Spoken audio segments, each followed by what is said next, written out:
Hi, this is Rob Krieger at the Red Rock Golf Center. Today we are down in Mesquite, Nevada, and we are at the Oasis Golf Club, and we want to show you today how to hit low pitch shots that will actually hit and stop and maybe have a little spin to them.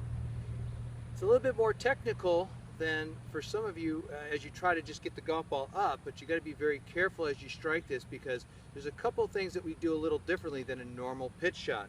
In a normal pitch shot, we're trying to take the club back, keep it nice and low, and then come through and we finish through low and we just brush the grass. We really don't want to take a lot of divot. Our hands are generally going to be ahead of the golf ball, and that's really critical. But when we want to try to hit a golf ball that's going to have some spin on it, the one thing that we can do is instead of trying to get our hands to get really wristy and try to slip underneath it, as we do that, a lot of times the club will come underneath and we've added loft to it, so we don't know exactly how far it's going to go. So this is a little bit easier way to do it. You generally take your normal setup where we open up our stance just a little bit, but we're going to play that golf ball so that it's closer to this back foot. All right? My head needs to be on this side of the golf ball, but my hands need to be slightly ahead.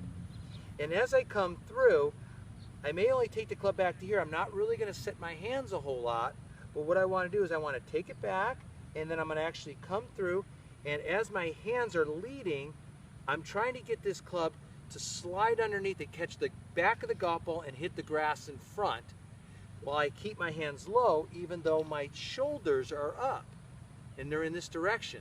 I know, normally we would come through and we're hitting it like this where shoulders are more level. On this one, we're going to try to let our shoulders and let our chest come up, keep our hands ahead of the golf ball and keep our head back.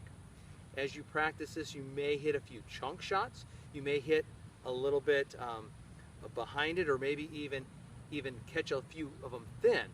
But the more you practice at it, you'll be able to keep your hands ahead of the golf ball while getting your shoulders up. That helps get that club down beneath the golf ball, sliding underneath it. It should look something like this. Okay? And that golf ball is going to come out of there. I hit golf ball, then I took my turf. That golf ball comes out of there, has a lot of spin, and it's not going to roll very much. The other thing that's important to note is this. As you hit this golf shot, you want to make sure that this club face does not turn over.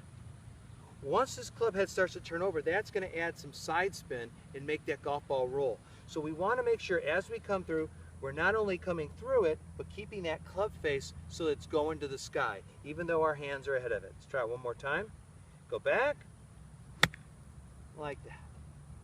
Nice little shot. Golf ball goes up nice and high, will hit the green, and won't roll very much. So that's how you hit a pitch shot that's going to stop and hold. You have to get pretty good at knowing how far that golf ball is going to go because you're not going to get a lot of roll.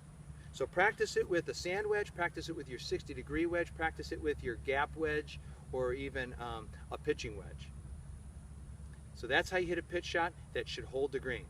Again, this is Rob Krieger at the Red Rock Golf Center. I hope that helps you. And again, as always, fairways and greens.